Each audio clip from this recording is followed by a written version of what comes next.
السلام علیکم ویورز، امید کرتی ہوں سب خیریت سے ہوں گے اور سب کے لیے قرآن پاک کو سمجھنے میں آسانی ہو رہی ہوگی۔ میری دعا ہے اللہ پاک ہمیں قرآن پاک کو صحیح معنوں میں سمجھنے کی توفیق عطا فرمائے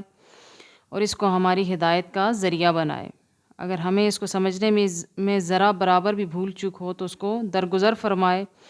اور جس طرح سے اس کو سمجھنے کا حق ہے ہمیں سمجھنے کی توفیق عطا فرمائے۔ ویورز، جیسا کہ آپ لوگ جانتے ہیں کہ الحمدللہ ہمارا تیسرا پارہ چل رہا ہے جس کے ہم نے 12 رکوع مکمل کر لیے ہیں اور ہماری سورہ آل عمران چل رہی ہے۔ حضرت مریم علیہ السلام کا اور حضرت زکریہ علیہ السلام کا بھی ذکر ہو رہا ہے۔ حضرت مریم علیہ السلام کے بارے میں ذکر ہو رہا ہے کس طرح پیدائش ہوئی اور اس کے بعد اللہ پاک کی عبادت کے لیے مختص کیا گیا انہیں۔ آگے دیکھتے ہیں کہ اللہ پاک کیا ارشاد فرماتا ہے۔ اعوذ باللہ من الشیطان الرجیم، بسم اللہ الرحمن الرحیم۔ وَإِذْ، اور جب، قالت الملائکۃ، کہا فرشتوں نے، یا مریم، اے مریم، ان اللہ، بے شک اللہ تعالیٰ، اصطفاکی، چن لیا ہے تمہیں، وطہرکی، اور خوب پاک کر دیا ہے تمہیں، واصطفاکی، اور پسند کیا ہے تجھے، علی النساء العالمین،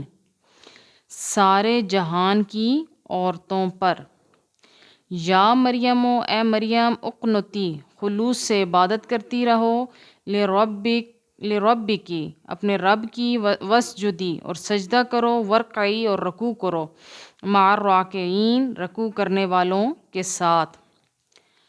اب ان دو آیات میں اللہ پاک نے کیا ارشاد فرمایا کہ اللہ کی طرف سے فرشتے آئے اور انہوں نے کیا نوید سنائی حضرت مریم علیہ السلام کو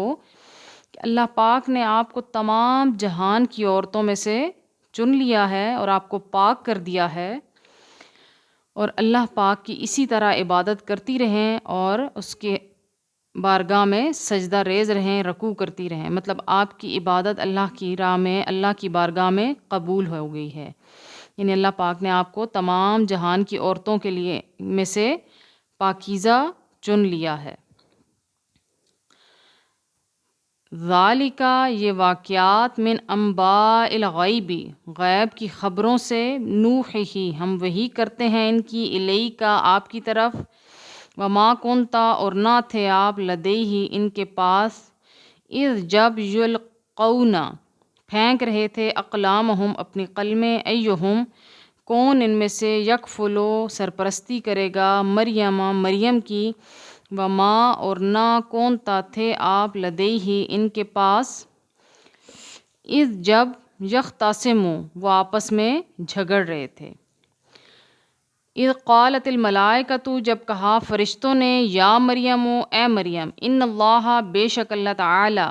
یبشرک، آپ کو بشارت دیتا ہے، بکلمۃ، ایک حکم کی، منہ، اپنے پاس سے، اسمہ، اس کا نام، المسیح، مسیح، عیسیٰ ابن مریم، عیسیٰ ابن مریم ہوگا، وجیہن، معزز ہوگا، فی الدنیا، دنیا میں، والآخرتی، اور آخرت میں، ومن المقربین، اور مقربین سے ہوگا۔ اب اللہ پاک یہاں حضرت مریم علیہ السلام کو بیٹے کی خوشخبری دے رہے ہیں کہ آپ کو اللہ کی طرف سے بیٹا دیا جائے گا جس کا لقب مسیح ہوگا اور نام عیسیٰ ابن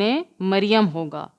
عیسیٰ بھی صرف رکھ سکتا تھا اللہ پاک، لیکن اللہ پاک نے عیسیٰ ابن مریم رکھا کہ آپ کا باپ نہ ہونے کی وجہ سے ہمیشہ آپ کو آپ کی ماں سے نسبت دی جائے، کہ آپ کی صرف ماں ہے، اور اللہ پاک کی یہ سب سے بڑی نشانی ہے کہ جو اللہ پاک غیر فطری طریقے سے بغیر باپ کے بھی چاہے تو اولاد پیدا کر سکتا ہے، وہ تو تمام جہان کا خالق ہے، وہ جو چاہے کر سکتا ہے۔ پھر اللہ پاک ان کی نشانیاں بیان کر رہا ہے کہ وہ معزز ہوں گے دنیا اور آخرت میں، وَيُكَلِّمُ، اور وہ گفتگو کرے گا، الناس، لوگوں سے، فی المہد، گہوارے میں، وکہلاً، اور آپ کی اور پکی عمر میں، ومن الصالحین، اور نیکوکاروں میں سے ہوگا۔ گہوارے میں یعنی ماں کی گود میں ہی وہ لوگوں سے کلام شروع کر دیں گے، اور پکی عمر میں یعنی جب عمر شباب آئے گی تو تب وہ نیکوکاروں میں سے ہوں گے۔ وقالت اور بولی مریم ربی اے میرے پروردگار انا کیوں کر یکون لی ہو سکتا ہے میرے ہاں والدن بچہ ولم اور حالانکہ نہیں ہے یم سسنی ہاتھ لگایا مجھے بشرن کسی انسان نے قال فرمایا کذالک یوں ہی اللہ تعالیٰ یخلق پیدا فرماتا ہے ما یشاء جو چاہتا ہے اذا جب قضا فیصلہ فرماتا ہے امرن کسی کام کا فانما تو بس اتنا ہی یقول کہتا ہے لہو اسے کن ہو جا فیکون تو وہ فوراً ہو جاتا ہے۔ اب اس آیت میں اللہ پاک بیان فرما رہا ہے کہ اللہ کی ذات جو چاہے وہ کر سکتی ہے۔ جب مریم علیہ السلام کو خوشخبری دی گئی بیٹے کی تو مریم علیہ السلام ششدر رہ گئیں اور حیران ہو گئیں کہ یہ کیسے ہو سکتا ہے کہ میرے رب جب مجھے کسی نے چھوا ہی نہیں تو میرے ہاں بچہ کیسے ہو سکتا ہے۔ تو پھر اس کے جواب میں اللہ پاک نے کیا فرمایا